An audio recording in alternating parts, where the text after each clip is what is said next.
anymore. Still, at Swanburne, when it was your birthday, everyone knew it.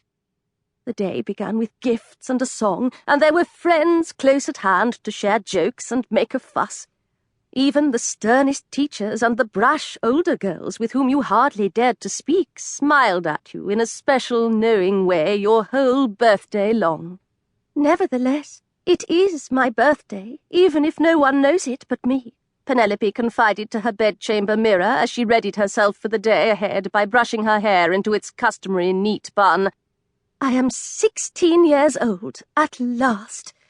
Curious, she examined her fingers and wiggled her toes. At 16 they seemed no different than before, nor did the mirror show any evidence of transformation. Her drab dark hair, her clear grey-green eyes, her brow that was prone to furrowing in deep concentration, especially when there was a mystery to be solved, all seemed unchanged by the momentous nature of the day. Yet a page on the calendar had turned, and here she was, 16. To Penelope it sounded quite grown up, never mind that she spent most of her waking hours in a nursery full of toys, which was understandable since she was, in fact, a governess.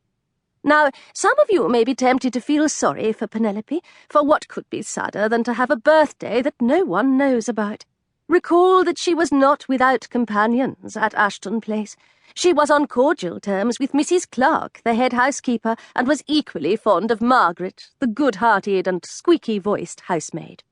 There was no question that Penelope was liked and admired by all the household staff. Even so, in Miss Lumley's day, to be a governess in a grand estate was a lonely job. She was not counted among the servants, for she was an educated person and had no household duties other than tending to the children. Yet she was in no way the equal of her employers.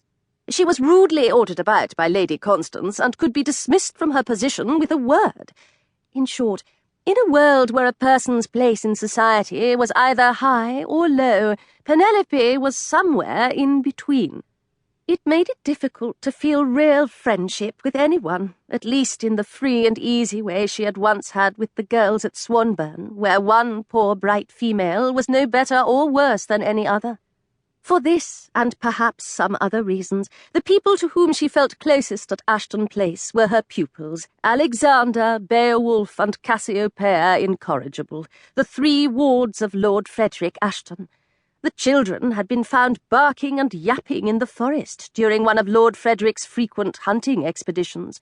Their puppyish behaviour was a consequence of having been raised by wolves, although, as Penelope had discovered, they may have had some human help as well. The Incorrigibles adored their Lamawoo, as they called her. Little howling owls often snuck into the children's ways of talking due to the wolfish influence of their early years.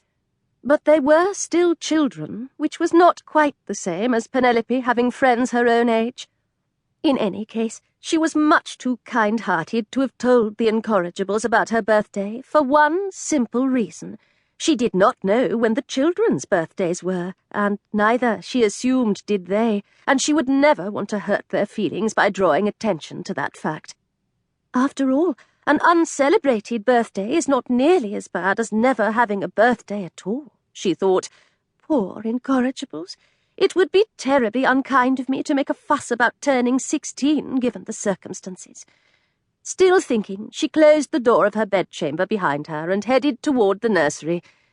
Anyway, presents can be such a nuisance, all those bits of torn wrapping paper to tidy up. And if one does not get presents, one does not have to bother writing thank-you notes, which saves both time and ink. As you can see, it was Penelope's nature to try to cheer herself up when feeling glum.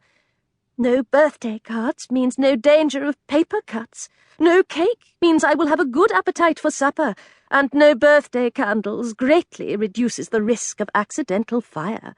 Really, I am quite lucky to be spared all that bother. If there is anyone for whom one ought to feel sorry, it is the children. Even if they did know when their birthdays were, I am quite sure the wolves in the forest would not have had the slightest notion of how to throw a decent party. Eureka! For those of you unfamiliar with the term, Eureka is what to exclaim when you have discovered something worth shouting about. It was an ancient Greek scholar named Archimedes who first shouted Eureka.